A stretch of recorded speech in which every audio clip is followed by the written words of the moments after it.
नमस्कार, नवक्रांति मीडिया में आपका स्वागत है। मैं हूं संदीप शर्मा।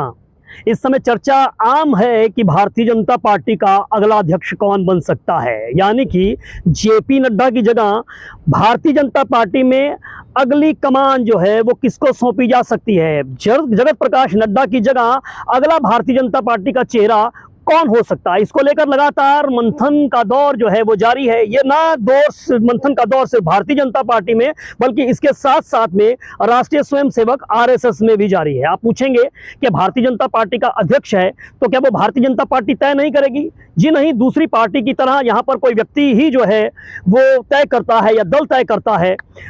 लेकिन भारतीय जनता पार्टी के अंदर जो है वो एक प्रक्रिया अलग है। यहाँ पर भारतीय जनता पार्टी ही अपने अध्यक्ष को तय नहीं करती है, यहाँ पर आरएसएस की भी बड़ी अहम भूमिका है। यहाँ पर ऐसा नहीं है कि भारतीय जनता पार्टी के अंदर दो चार लोगों ने कहा कि इसको अध्यक्ष बनाना है और वहाँ पर अध्यक्ष बना दिया गया।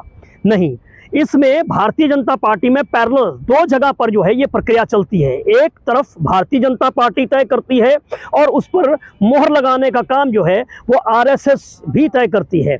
भारतीय जनता पार्टी में इस मुद्दे को लेकर चर्चाओं का दौर जो है वो जारी है, मंथन का दौर जो है जारी है। ये काफ़ी गहन मंथन जो है वो हो रहा है कि आखिरकार अगला अध्यक्ष जो है वो कौन होना चाहिए।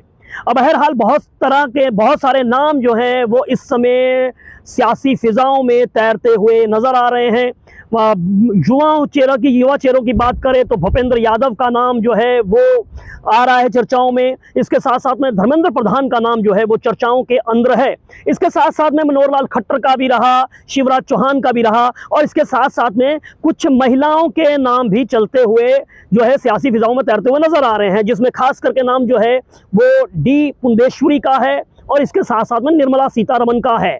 यही भारतीय जनता पार्टी राष्ट्रीय महिला मोर्चा की अध्यक्षा जो है वनिता श्रीनिवासन, उनका नाम भी चर्चाओं में चल रहा है। लेकिन अब इन नामों से किस पर मोहर लगेगी, अभी जो जानकारी मिल रही है, वैसे तो सूत्रों के हिसाब से बहुत कुछ जो है वो चलाया जा रहा है कि धर्मेंद्र प्रधान के नाम पर मोहर लग रही है, जो है धर्मेंद्र प्रधान के साथ साथ में भूपेंद्र यादव के नाम पर जो है मोहर लग रही है। लेकिन जानकारी ये मिली है कि अभी ये नाम जो है वो आरएसएस की तरफ से इन नामों पर मुहर लगती हुई दिखाई नहीं दे रही है। मैं ऐसा इसलिए भी कह रहा हूं कि भारतीय जनता पार्टी की रणनीति बनाने में, तय करने में आरएसएस की बहुत बड़ी भूमिका है और आरएसएस को एक ऐसा व्यक्ति चाहिए जो भारतीय जनता पार्टी में अब अगला नेतृत्व जो है वो तैयार कर सके। वो सिर्फ स्टैंप जो है वो नहीं होना चाहिए, वो एक रबड़ की मोहर नहीं होना चाहिए, रबर स्टैंप नहीं चाहिए। उनको एक ऐसा व्यक्तित्व चाहिए जो संगठन से जुड़ा हो, जिसकी विचारधाराएं जो हैं वो स्पष्ट हो और अगला नेतृत्व जो है वो 2 दशक का नेतृत्व, 3 दशक का नेतृत्व जो है वो उस पर असर डाले। क्योंकि देश की सत्ताधारी पार्टी का राष्ट्रीय अध्यक्ष बहुत मायने रखता है, क्योंकि इसका संदेश जो है वो दूर तक जाता है। साल 2029 के लोकसभा चुनाव है, इसके अंदर जो है एक अहम भूमिका जो है वो वहां पर दिखाई दे रही है कि उसके ऊपर भी इसका असर है। इसके साथ साथ में अगला नेतृत्व भी तैयार करना है। तो राष्ट्रीय स्वयंसेवक संघ के सांस्कृतिक राष्ट्रवाद की जो भावना है, जो उसके विचार है, उसको लेकर आगे चल सके। इसके साथ साथ में जो भारतीय जनता पार्टी संघ की जो मूल विचारधारा है, आगे चलकर जो नीतियां बनानी है उस पर उस व्यक्ति के विचार जो हैं वो स्पष्ट होने चाहिए। उसका जो है वो सिर्फ एक पोस्टर की तरह ना हो, बल्कि उसका एक प्रभाव जो है वो पार्टी के कार्यकर्ताओं पर पड़े, संगठन की रीति नीति के बारे में उसको जानकारी हो।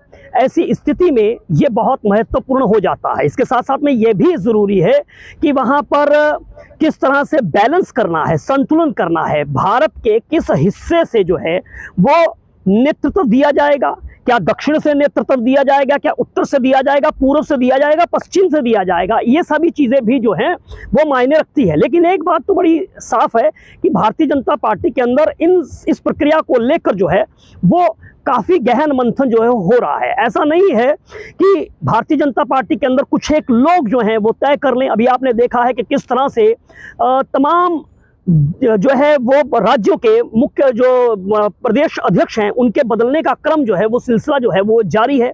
अब तकरीबन 28 प्रदेशों के अंदर नए प्रदेश अध्यक्ष नियुक्त हो गए हैं, लेकिन इसके साथ साथ में अभी निगाहें जो हैं वो उत्तर प्रदेश पर है। उत्तर प्रदेश सबसे बड़ा सूबा है देश का, उसकी कमान किसको दी जाती है?